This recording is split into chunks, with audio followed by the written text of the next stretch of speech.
자, 우리 하나님 말씀을 함께 보시겠습니다. 이사야서 32장 1절과 15절부터 20절입니다. 주보에 올린 그 본문과는 좀 다르게 좀 고쳤습니다. 이사야서 32장 1절과 15절부터 20절만 보도록 하겠습니다. 먼저 1절을 함께 읽겠습니다. 시작. 보라, 장차 한 왕이 공의로 통치할 것이요 방백들이 정의로 다스릴 것이며, 그 다음에 15절부터 20절까지입니다. 15절부터 20절까지 한 절씩 교대로 읽겠습니다. 마침내 위에서부터 영을 우리에게 부어주시리니 광야가 아름다운 밭이 되며 아름다운 밭을 숲으로 여기게 되리라.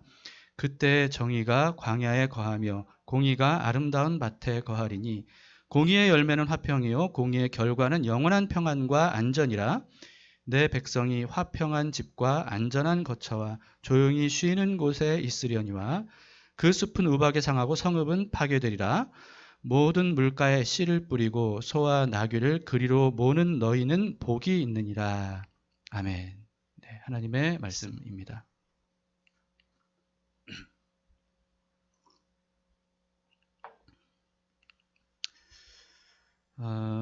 우리가 성경을 볼 때 오해하지 않으려면요, 기본적으로 알아야 되는 사항들이 좀 많이 있죠. 근데 그 중에서 구약시대 이스라엘은 신약시대에는 교회를 의미한다고 제가 여러 번 말씀을 드렸습니다. 여러분, 이건 굉장히 중요한 사실입니다. 그래서 구약 성경을 읽을 때 하나님께서 이스라엘을 향해 하시는 말씀은 누구를 향한 말씀으로 우리가 들어야 되는 거예요? 세상을 향해서가 아니라, 그러니까 교회 밖에 있는 사람들을 향한 말씀이 아니라 교회 안에 있는 우리를 향한 말씀이라는 것을 늘 인식하면서 묵상을 해야 됩니다. 이사야서도 마찬가지예요. 분열된 이스라엘을 향해 하나님께서 말씀하신 것들은 오늘날 교회 밖의 사람들에게 하시는 말씀이 아니라 교회 안에 있는 우리를 향한 말씀이다. 이렇게 받아들여야 된다는 겁니다. 왜냐하면 구약시대에 선택받은 민족이 이스라엘이잖아요. 신약시대에 선택받은 사람들은 교회거든요. 그래서 구원과 복음의 메시지뿐만 아니고요, 이사야서에 있는 심판과 경고의 메시지도 마찬가지입니다. 교회를 향한 말씀으로 우리가 받아야 되는 거죠.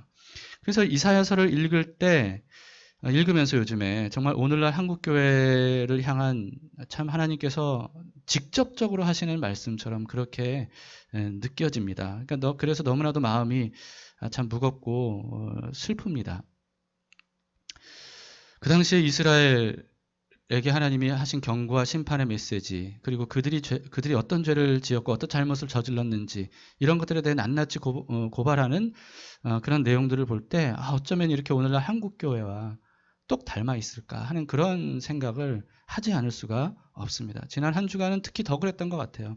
그래서 이사야를 통한 하나님의 경고를 우리는 애통하는 마음으로, 정말 애통하는 마음으로 달게 경청을 해야 됩니다. 우리가 교회잖아요. 교회는 건물이 아니라 그랬죠. 교회는 바로 사람입니다. 우리들. 자, 그럼에도 불구하고요, 이사야서의 주제는 경고와 심판이 아니라 그랬습니다. 주제는 경고와 심판이 아니라 구원이 주제다. 이렇게 말씀을 드렸습니다. 오늘 우리는 32장을 읽었는데요.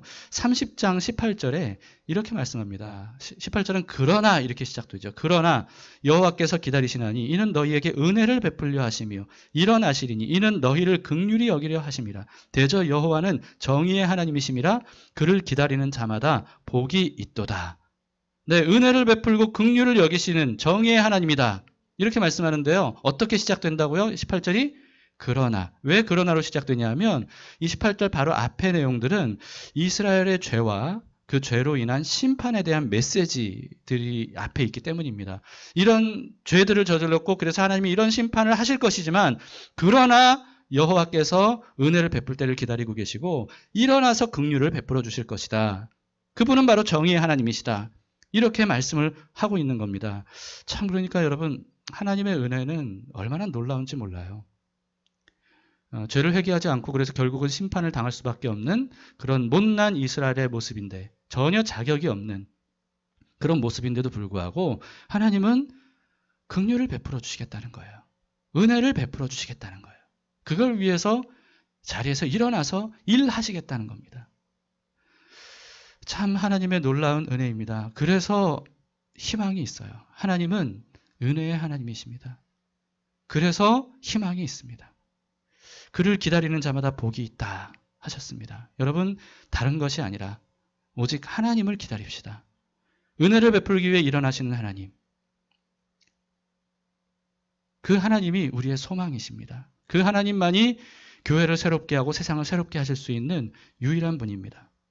자, 은혜를 베푸시려고 일어나시는 하나님에 대해서 오늘 본문은 이렇게 말씀합니다. 32장 1절에 이렇게 말씀하죠. 보라, 장차 한 왕이 공의로 통치할 것이요 방백들이 정의로 다스릴 것이다. 이렇게 말씀합니다. 자, 공의와 정의로 다스리시는 한 왕이 오실 것이다. 이렇게 말씀하고 있죠. 정확히 누구를 의미하겠습니까? 네, 이사야서에서는요, 이미 이 한 왕으로 오실 이분에 대한 정체를 여러 번 말씀해 주셨어요. 대표적으로 이사야서 9장 6절 7절에 뭐 여러분 다 아시는 말씀인데요. 이는 한 아기가 우리에게 낳고 한 아들을 우리에게 주신 바 되었는데 그의 어깨에는 정사를 메었고 정치적인 어떤 온 세상을 다스리는 힘, 권세 이런 것을 가졌다는 거예요. 그의 이름은 기묘자라 모사라 전능하신 하나님이라 영존하시는 아버지라 평강의 왕이라 할 것임이라. 그의 그 정사와 평강의 더함이 무궁하며 또 다윗의 왕자와 그의 나라에 군림하여 그 나라를 굳게 세우고 지금 이후로 영원히 정의와 공의로 그것을 보존하실 것이라. 만군의 여호와의 열심히 이를 이루시리라. 이렇게 말씀하죠. 자, 다윗의 혈통을 통해 아기로 오실 하나님. 우리 입장에서는 이미 오신 하나님, 왕이자 하나님인 그분이 누구예요? 예수 그리스도이십니다. 예수님은 하늘과 땅의 모든 권세를 가지고 모든 만물을 다스리시는 만왕의 왕이시죠. 그분이 바로 오늘 1절에서 말씀하고 있는 장차 한 왕이 오셔서 공의와 정의로 다스릴 것이다 라고 하는 그분이라는 겁니다.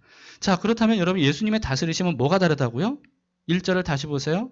보라, 장차 한 왕이 공의로 통치할 것이요 방백들이 정의로 다스릴 것이라. 여러분 오늘 본문을 읽으면서 굉장히 많이 반복돼서 나온 단어가 여기에도 나오죠. 공의, 정의입니다.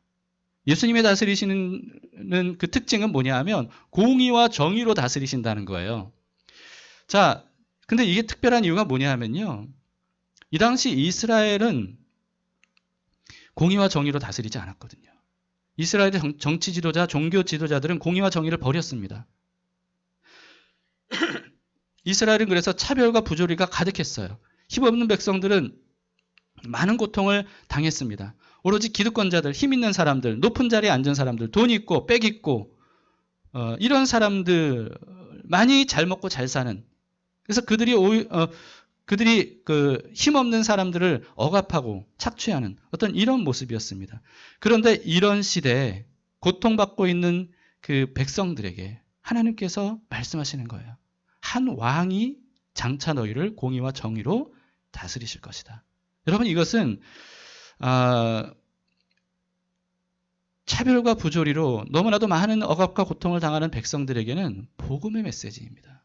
복된 소식이에요. 장차 그분이 오셔서 이 모든 부조리한 세상들을 다 평정하시고 악하고 그 거짓되고 그리고 탐욕이 가득한 이런 모든 지도자들 하나님께서 다 심판하시고 공의로 다스리실 것이다 라고 하는 거죠. 여러분 근데 공의와 정의로 다스리신다. 이게 어떤 방식으로 다스리신다는 것을 의미할까요? 이스라엘 사람들은 유대인들은요 이런 말씀들을 오해했습니다. 하나님이 어떤 이 세상에 이 땅의 정치적인 메시아로 오실 것이다 이렇게 오해했어요.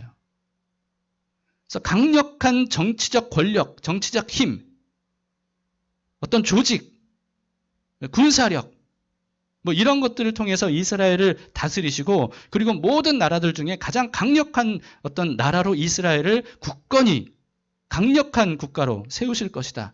이런 기대를 했었던 것이죠. 그런 기대를 가지고 있었습니다. 근데 여러분 이런 모든 메시아 약속을 성취하러 오신 아기로 오신 한 왕 예수 그리스도 그분은 어떠셨습니까?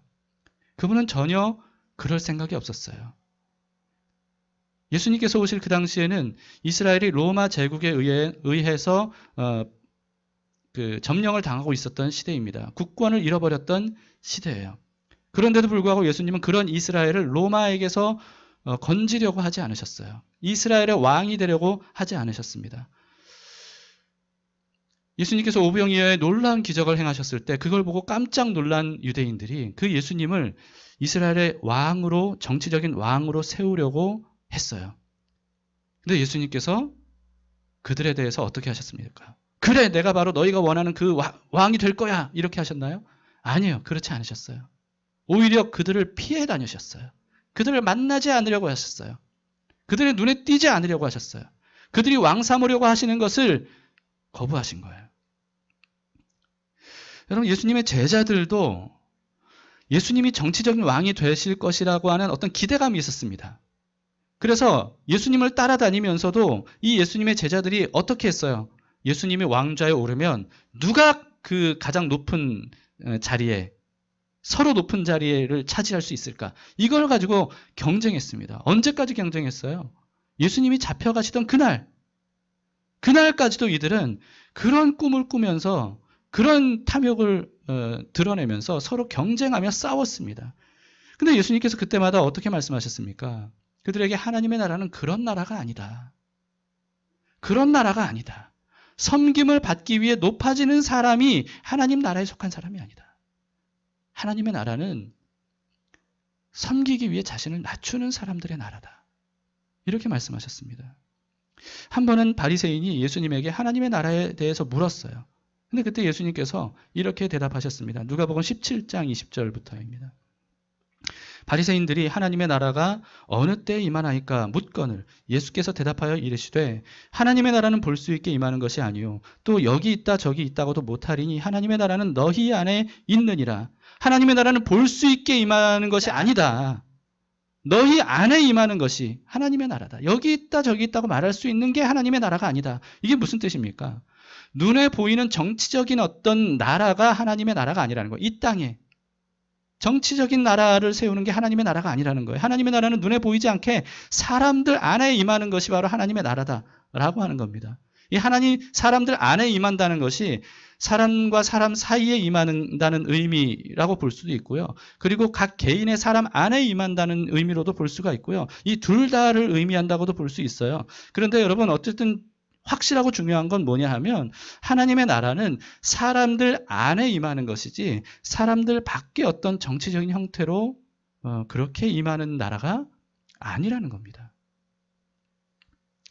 그런 예수님은 유대인들이 원하는 메시아상이 아니었어요. 유대인들이 원하는 메시아상은 강력한 정치적인 힘과 권세를 가지고 이스라엘을 독립시키고 어느 민족과 어느 나라보다 우월한 그런 민족으로 만드는 것, 나라로 만드는 것이 바로 유대인들이 원하는 메시아상이었습니다.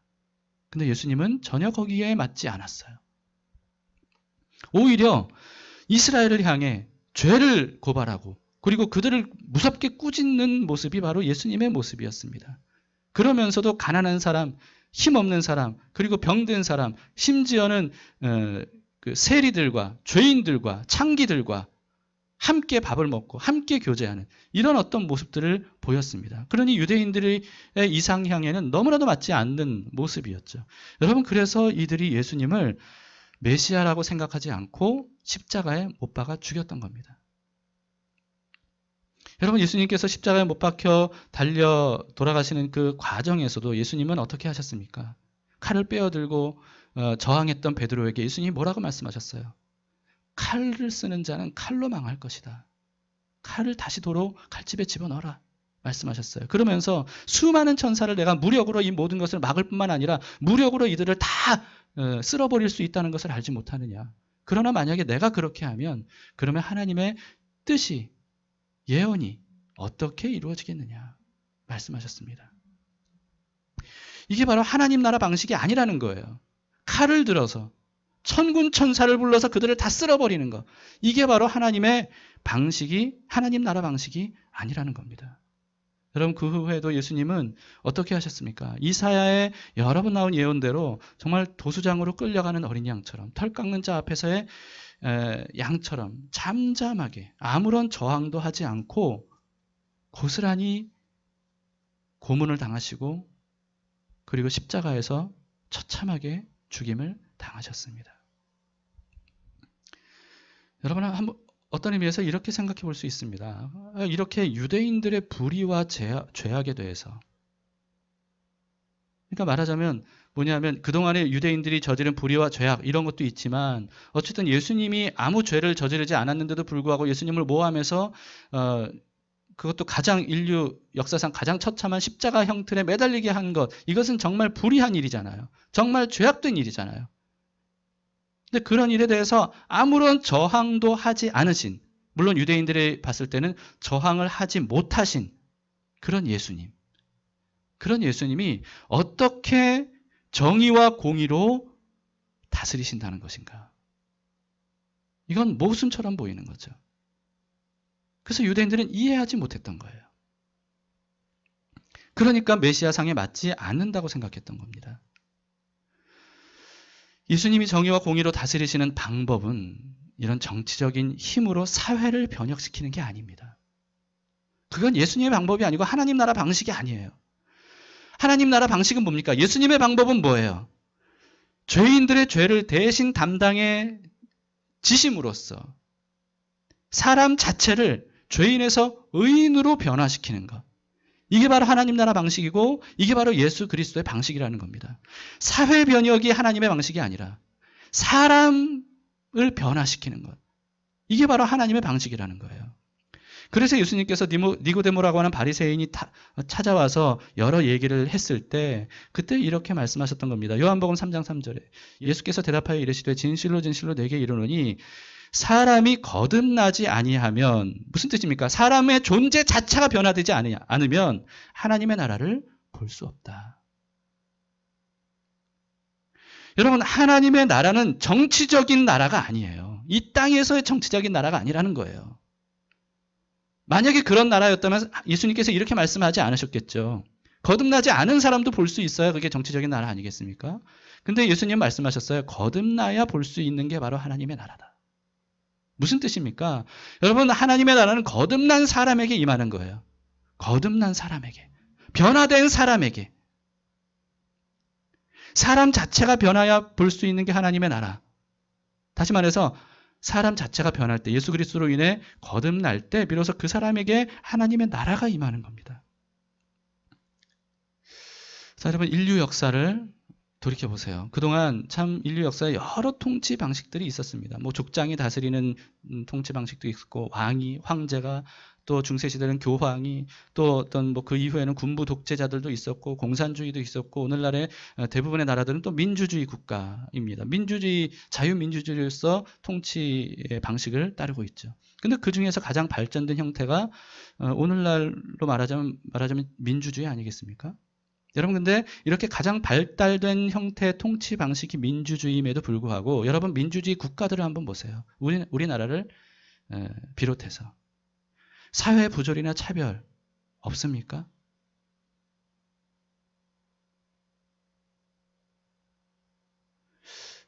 민주주의가 발달할수록 온 민주주의 국가에서 참 큰 문제가 되는 게 뭡니까?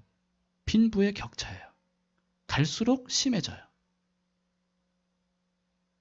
아무리 법으로 차별을 막으려고 해도 온갖 차별은 오히려 더 심화되는 것 같습니다. 민주주의 국가들, 우리나라를 포함해서 모든 나라들을 보세요. 그래서 이 허점들을 보완하기 위해서 끊임없이 온갖 법들을 만들어내고 있어요. 우리나라도 얼마나 많은 법안들이 계속해서 국회를 통해서 생산되고 발표되면서 적용이 되고 있습니까? 그런데 그런 온갖 법들이 계속 만들어져야 되고 만들어지고 있다는 건 뭘 의미하는 겁니까? 어떤 법을 만들어도 그 법 자체가 사회를 변혁시키지 못한다는 거예요. 완전하지 않다는 거예요. 사회를 올바른 길로 인도할 힘이 사실은 법에는 없다는 겁니다. 아무리 법을 촘촘하게 만들어도 사람 자체가 변하지 않기 때문에 그래요. 법은 사람을 변화시키지 못하거든요.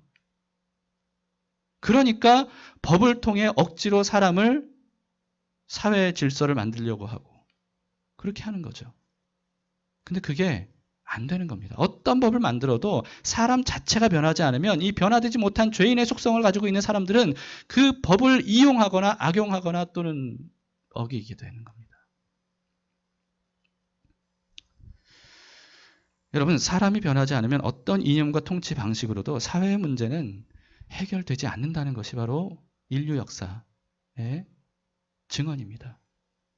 오늘날 우리가 살고 있는 시대도 한번 보세요.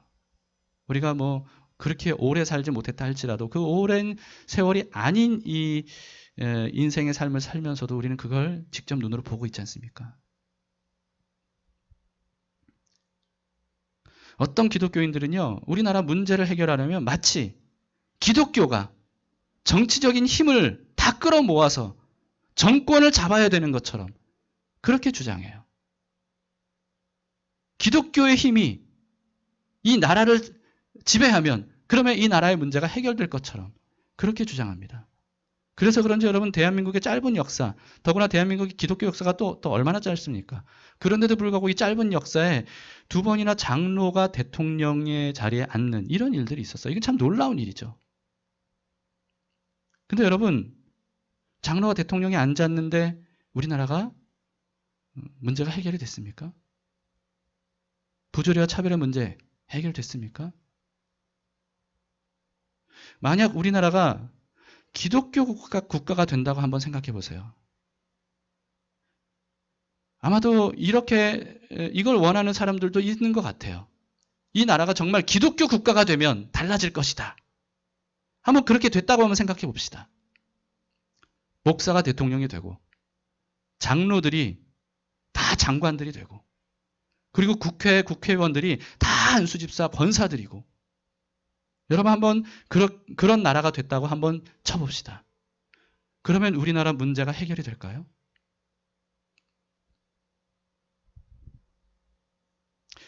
한번 미국을 보세요, 여러분. 미국은 기독교국으로 시작된 국가입니다.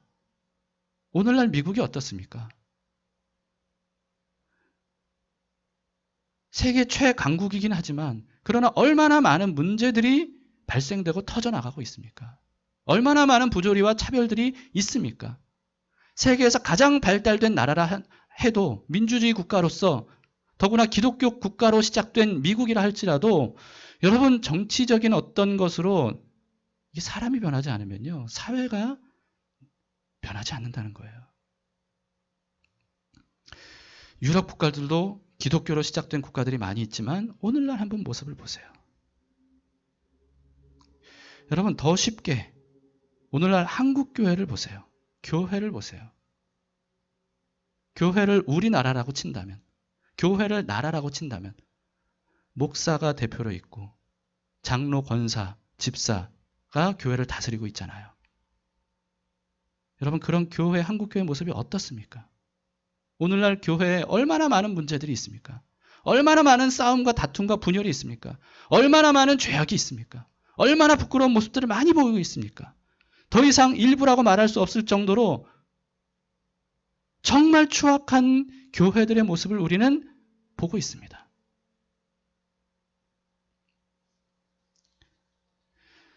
교회조차 이렇게 개혁시키지 못하고 있는데 근데 그런 기독교인들이 나라를 장악한다고 해서 기독교 국가로 만든다고 해서 나라가 새로워지겠습니까? 겉으로는 새로워지는 것처럼 어떤 형식들은 갖출 수 있겠죠. 그러나 사람이 바뀌지 않으면 문제가 해결되는 게 아닙니다. 그게 이상적인 국가가 아니에요. 그게 하나님의 나라가 아닌 겁니다.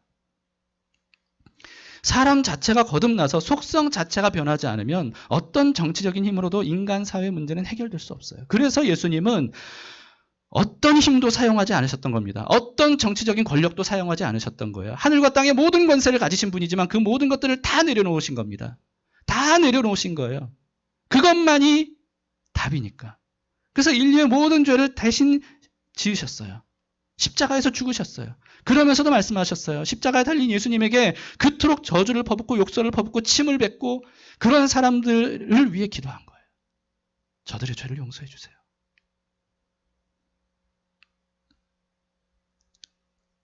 이렇게 하심으로써 예수님은 사람 자체를 거듭나게 하고 변화시키는 방식을 선택하셨던 겁니다. 왜냐하면 그것만이 해답이니까. 그 예수님과 예수님의 방식을 믿음으로 받아들이면 그 사람이 바로 예수님을 영접한 것이고 예수님을 믿는 거예요. 그러면 그 사람 안에 하나님의 나라가 임하는 겁니다.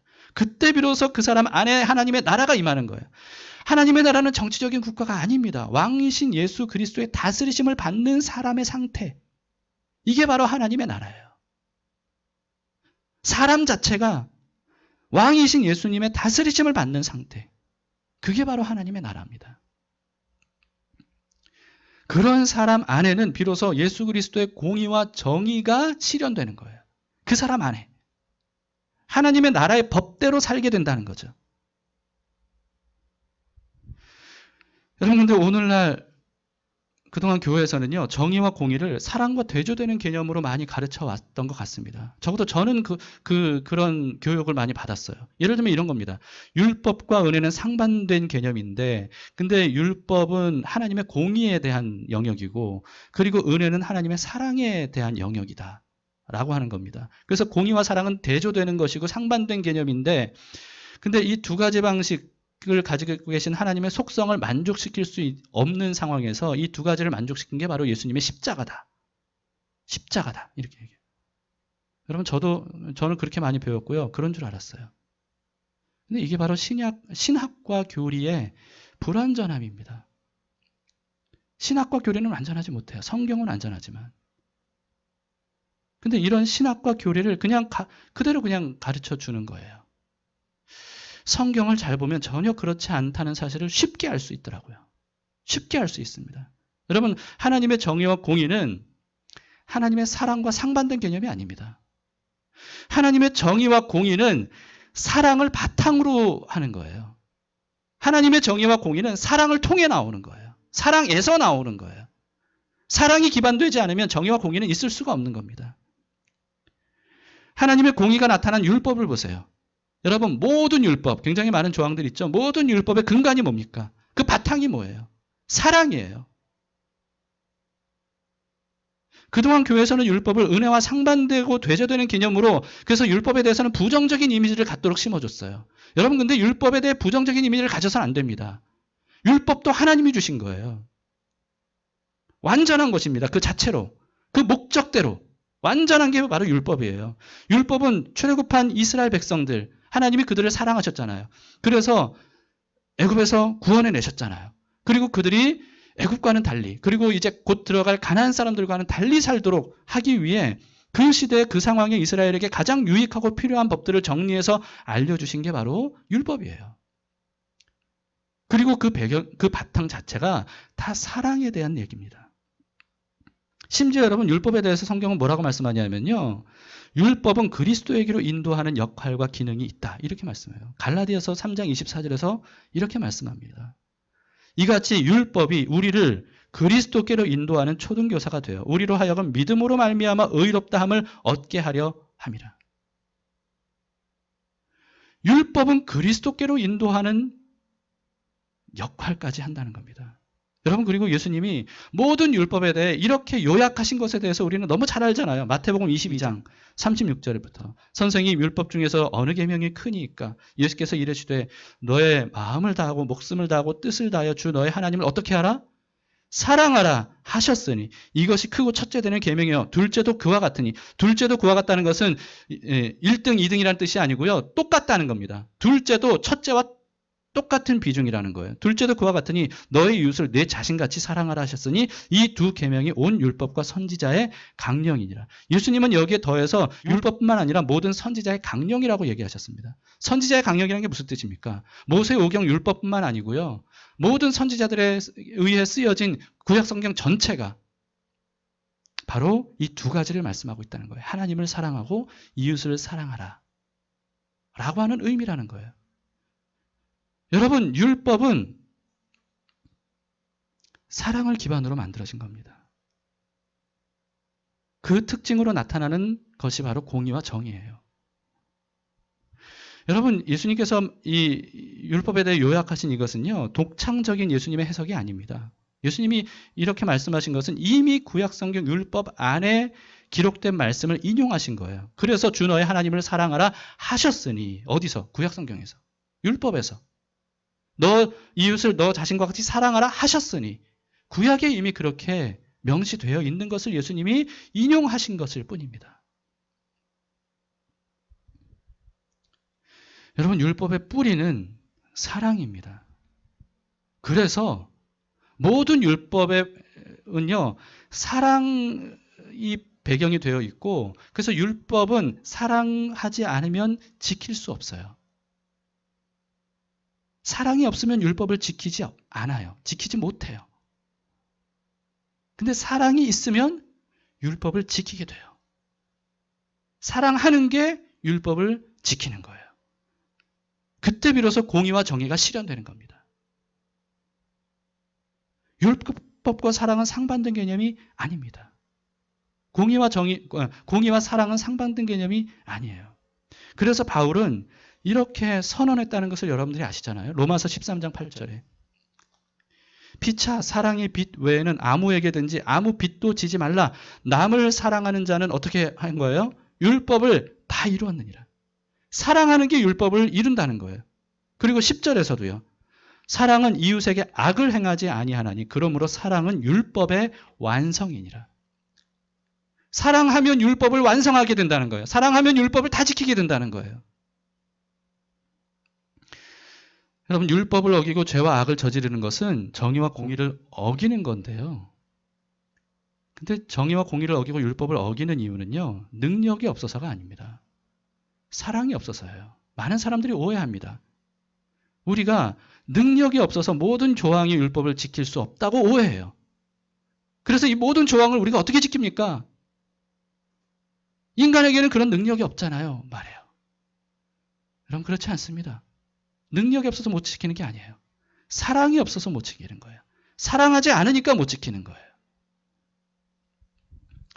이사야서에는요, 정의와 공의를 헌신짝처럼 버린 이스라엘에 대한 하나님의 책망의 말씀들이 많이 있습니다.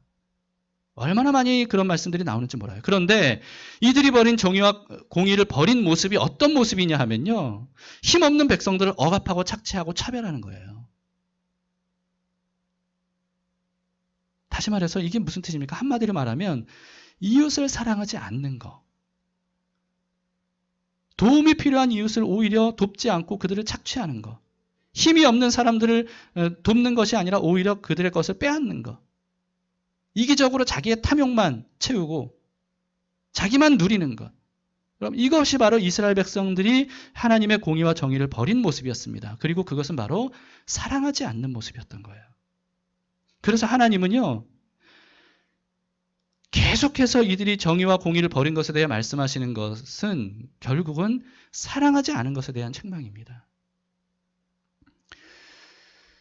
우리가 읽지는 않았지만 오늘 32장 6절 7절에서도 이렇게 말씀합니다. 이는 어리석은 자는 어리석은 것을 말하며 그 마음에 불의를 품어 간사를 행하며 패역한 말로 여호와를 거스르며, 그 다음에 보세요.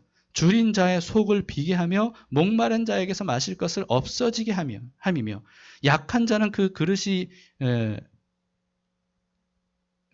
악한 자는 죄송합니다. 이렇게 잘 안 보여서. 악한 자는 그 그릇이 악하여 악한 계획을 세워 거짓말로 가련한 자를 멸하며 가난한 자가 말을 바르게 할지라도 그리함이거니와. 여러분, 여기서도 마찬가지잖아요. 결국은 사랑하지 않은 것에 대한 말씀입니다. 이스라엘이 회개해야 되는 것은요, 단순히 율법 조항 하나하나를 어긴 것이 아니에요. 사랑을 버린 것을 이들은 회개를 했어야 되는 겁니다. 사랑을 버린 게 치명적인 죄와 잘못이라는 거예요. 왜 그런지 아세요? 성경이 말하는 사랑의 정체가 뭔지를 여러분들이 기억하셔야 됩니다. 성경이 말하는 사랑의 정체가 뭡니까? 하나님 그분 자신이에요. 요한일서 4장 16절 잘 알잖아요. 하나님이 우리를 사랑하시는 사랑을 우리가 알고 믿었노니 하나님은 사랑이시라. 사랑 안에 거하는 자는 하나님 안에 거하는 것이고 하나님도 그의 안에 거하시는 것이다 말씀하셔요. 여러분, 하나님의 안에 거하려면 사랑 안에 거해야 됩니다. 그래야 하나님도 우리 안에 거하신다는 거예요. 다시 말해서 사랑하지 않으면 하나님 안에 거하는 게 아니에요. 여러분, 사랑을 버린 건 뭘 버린 겁니까? 누구를 버린 거예요? 하나님을 버린 거예요. 그래서 사랑을 버린 것이 치명적인 죄라는 겁니다.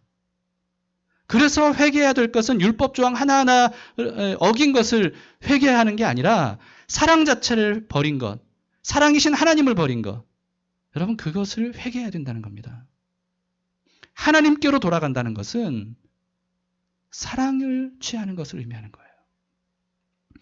바울은 유명한 사랑장을 썼지 않습니까? 그 사랑장 고린도전서 13장을 이렇게 시작합니다. 1절부터 3절까지 보세요.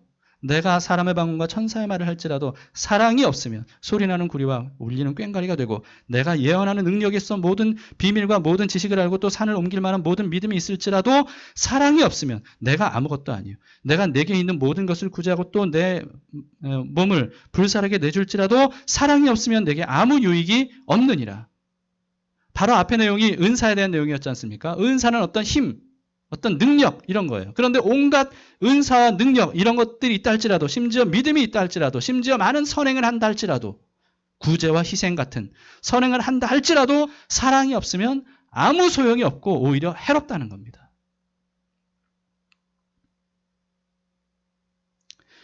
여기서 우리가 특히 주목해 봐야 될 것은요. 구제와 희생조차도 사랑 없이 행할 수 있다는 거예요. 사랑이 없으면 아무 유익이 없답니다.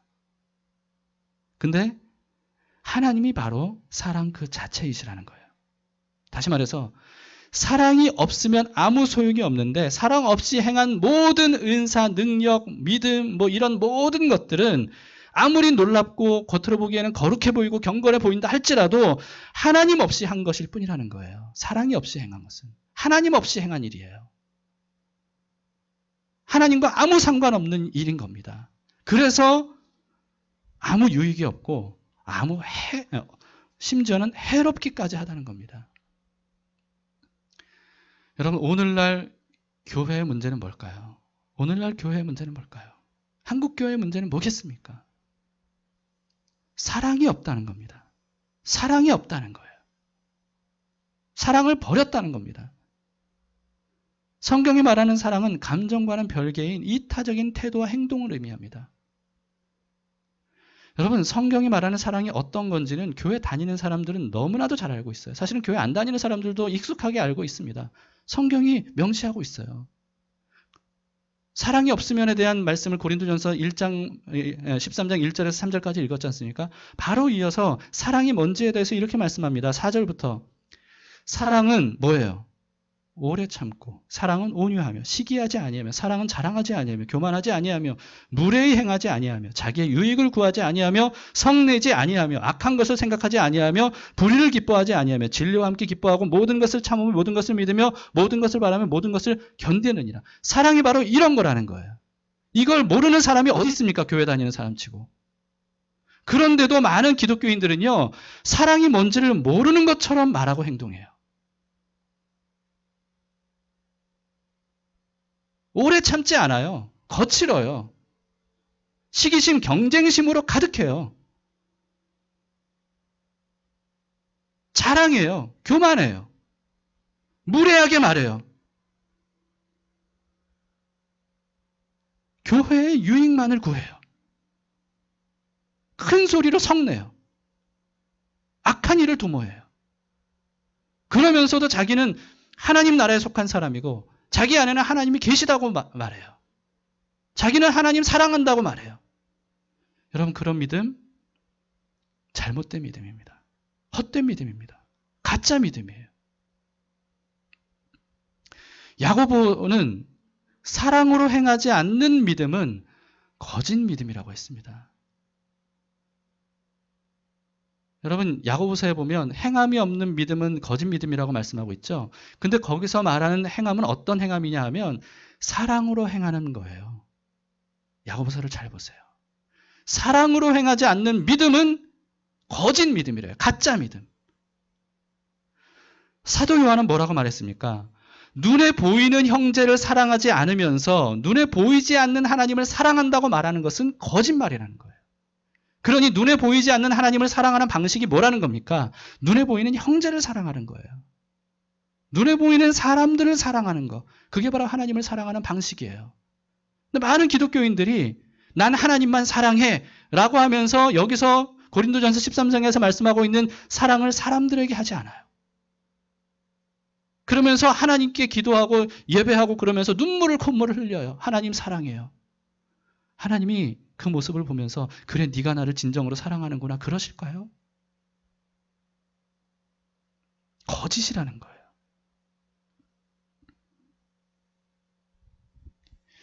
오늘날 한국 교회가 어떻습니까? 종교적인 열정은 세계에서 으뜸이에요. 그런데 사랑하는 모습을 잃어버렸습니다. 남들이 어떻게 되든 교회의 유익을 위해서라면, 교회야 어떻게 되든 자기의 유익을 위해서라면 이것저것 가리지 않고 다 해요. 모렴치한 모습들을 보여요. 바울은 어땠습니까? 복음을 위해 자기의 모든 것을 다 포기했어요. 권리조차 포기했어요. 복음을 위해서. 오늘날 교회는 어때요? 자기 유익을 위해서 복음조차 헌신짝처럼 버려요. 사람들이 예수님에 대해 어떻게 생각하든 상관하지 않아요. 자기의 유익을 위해.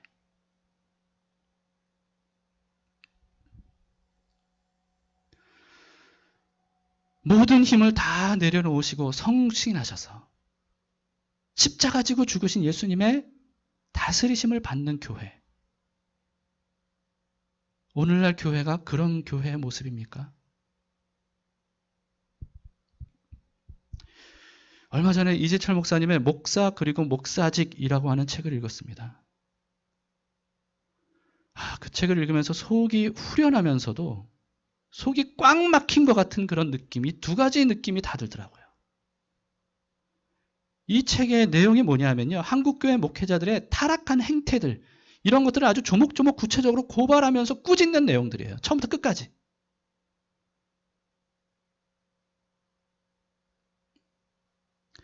이걸 보면서 한편으로는 후련하면서도 한편으로 이런 생각도 듭니다.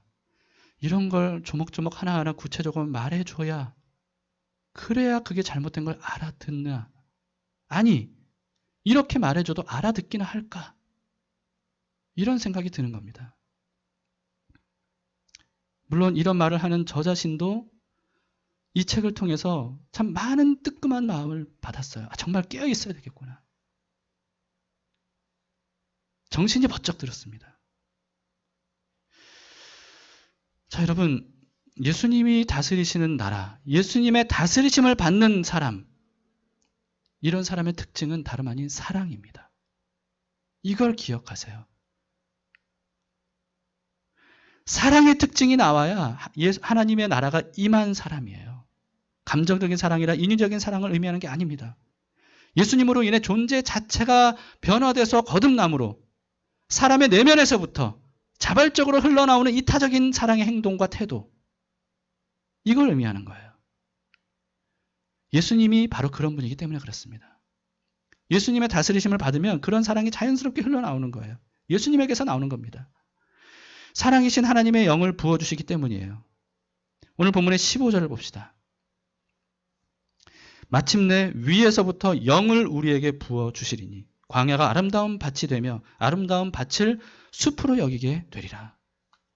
여러분 오늘 본문 1절에서는 한 왕이 공의와 정의로 다스리신다고 말씀하셨죠. 그런데 그게 실현되는 방법이 뭐냐 하면 위에서부터 영을 부어주심으로써 하나님의 성령을 부어주심으로써 그렇게 된다는 겁니다. 다시 말해서 어떤 정치적인 환경을 바꾸고 권력으로 어떤 세상의 어떤 방식을 바꾸고 조직을 바꾸는 그런 게 아닌 거예요. 사람에게 하나님의 영을 부어주셔서 사람을 바꾸어버리는 거예요. 사람을 변화시키는 거예요. 여러분 성령님을 하나님의 영을 사람들에게 보내주신다는 것은 어떤 그로 인해서 단순히 어떤 신비한 은사를 갖고 강한 능력을 갖게 된다 이런 뜻이 아닙니다. 사람 자체를 변화시켜 주신다는 거예요. 하나님의 속성으로 달라지게 한다는 거예요. 죄의 본성을 가지고 있었던 사람들이 이 하나님의 영으로 인하여 완전히 하나님의 사랑의 본성을 새롭게 갖게 된다라고 하는 의미입니다. 그로 인해 그 사람 안에서 이미 뭐가 시작됩니까? 사랑으로 인해 진정한 공의와 정의가 실현된다는 거예요. 16절부터 보세요. 그때 하나님의 영을 부어주실 때 그때 정의가 광야에 거하며 공의가 아름다운 밭에 거하리니 공의의 열매는 화평이요 공의의 결과는 영원한 평안과 안전이라. 내 백성이 화평한 집과 안전한 거처와 조용히 쉬는 곳에 있으려니와.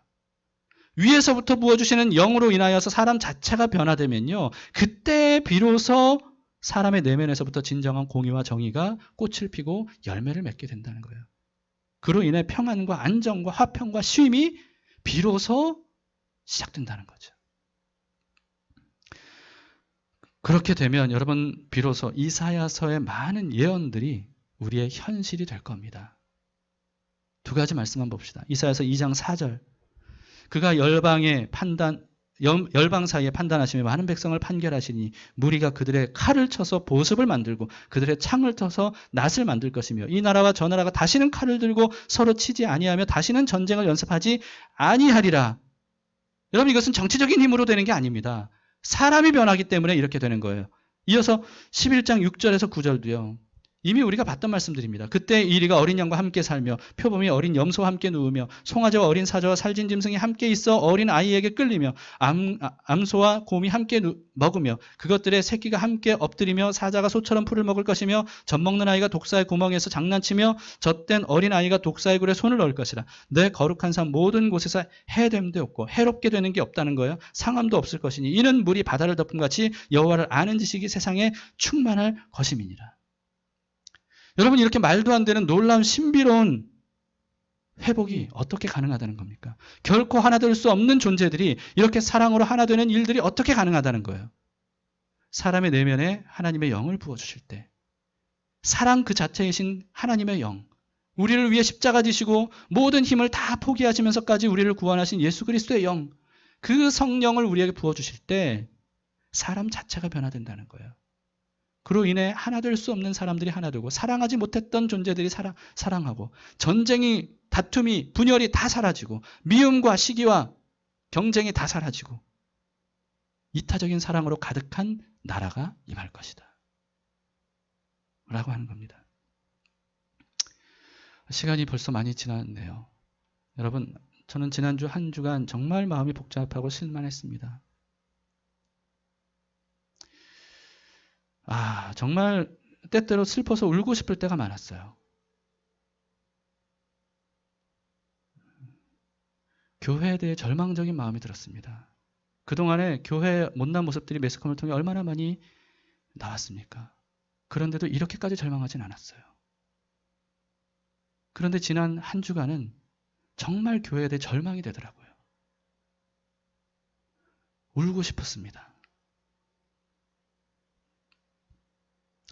근데 하나님은요, 이사야서를 통해서 끝까지 구원을 약속해 주시더라고요.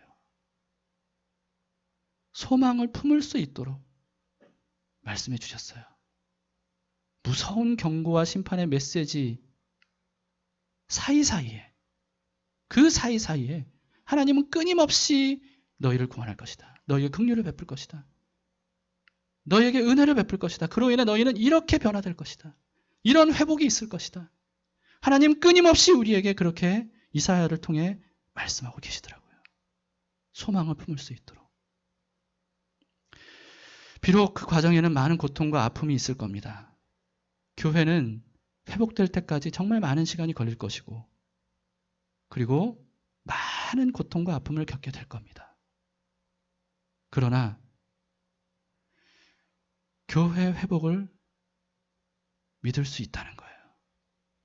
하나님이 약속하셨으니까. 하나님은 약속을 반드시 지키시는 분이니까. 그래서 교회 회복을 꿈꾸기로 했습니다. 여러분, 교회가 먼저 개혁돼야, 그리스도인들이 먼저 변화돼야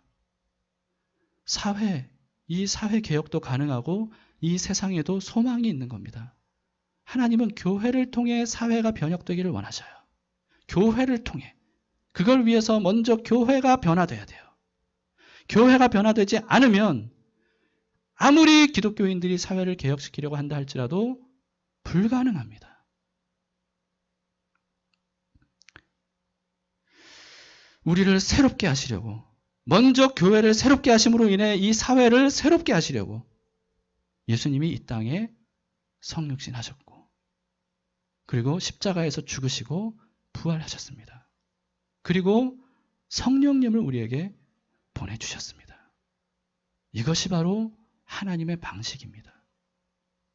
이 방식을 통해 우리도 그 뒤를 따라 오직 우리가 해야 될 것은 그분으로 인해 우리 자신이 변화되는 것. 그래서 우리 안에서 진정한 사랑이 생성돼서 그 사랑의 다스리심을 받고 사랑으로 말하고 사랑으로 사람들을 대하는 것. 세상을 대하는 것. 이것이 바로 예수 그리스도 하나님의 나라의 방식이라는 것을 우리가 가슴 깊이 깨닫고 주님 앞에 우리 자신을 내어드리는 우리 모두가 될 수 있기를 바랍니다.